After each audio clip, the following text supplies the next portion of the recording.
আপনার নামটাই তো জানা হলো না। আমাকে বলছেন? আশেপাশে তো আপনি ছাড়া আর কাউকে দেখছি না। না, মনে ছিল এখানে আমার এক বন্ধু ছিল, মানে কোথায় যে গেল। আপনি তো ঘাবড়ে যাচ্ছেন কেন? আজ কিন্তু আপনাকে বেলার সুর শোনাতেই হবে। আজ? প্লিজ বসুন না। বসবো? বসুন বসুন।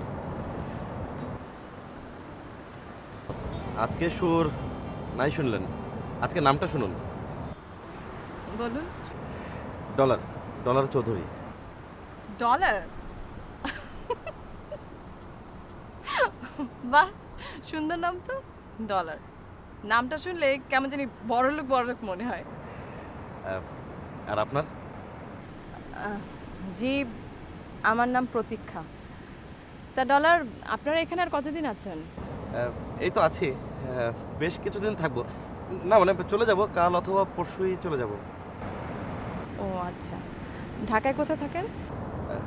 কি আশ্চর্য, আপনি কি করে জানলেন যে আমি ঢাকায় থাকি? বাড়ি বুঝবো না কেন? ঢাকার ছেলেদের স্মার্টনেস দেখলেই বোঝা যায়। সরি, আপনাকে কিছু খাওয়াতে মানে আপ্যায়ন করতে পারছি না। আরে না না, আপনাকে কিচ্ছু করতে হবে না। শুধু আপনার ওই বেহালা সুর শোনালে আমি খুব খুশি হব।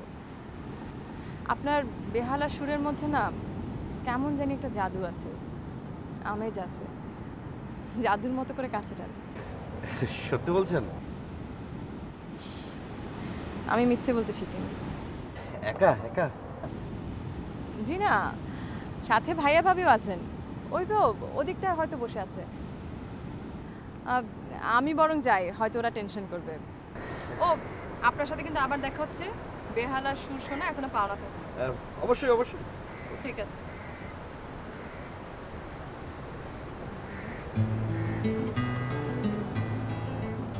কিরে কি কথা হলো? কিরে? হ্যাঁ, বলছি বা গলাটা শুকিয়ে গেছে, আমাকে ডাব খাও না। এই ডাব ডাব।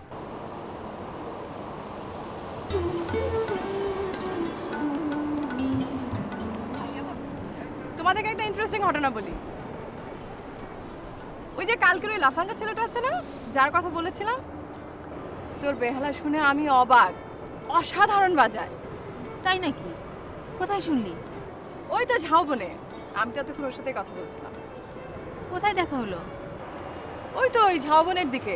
আমি তো এতক্ষণ ওর সাথে কথা বলছিলাম। কোথাকার ছেলে? ঢাকার। নিটল রিসোর্টে উঠেছে নাকি? হ্যাঁ। তাহলে এক কাজ করো, ওকে একদিন ডিনারে দাওয়াত করো। রুমে বসে মজা করে বেহালা শোনা যাবে। ধীরে ধীরে। আগে এত উৎসাহ দেখালে পরে আবার ভাব মারতে পারে। কি জানি বাপু, তোমার রকম সকম কিছু বুঝি না। এই বলছো বেহালা শুনে মুগ্ধ হয়েছো, আবার বলছো ভাব মারতে পারে। শোনো, এত চুলচেরা বিচার করলে চলে না।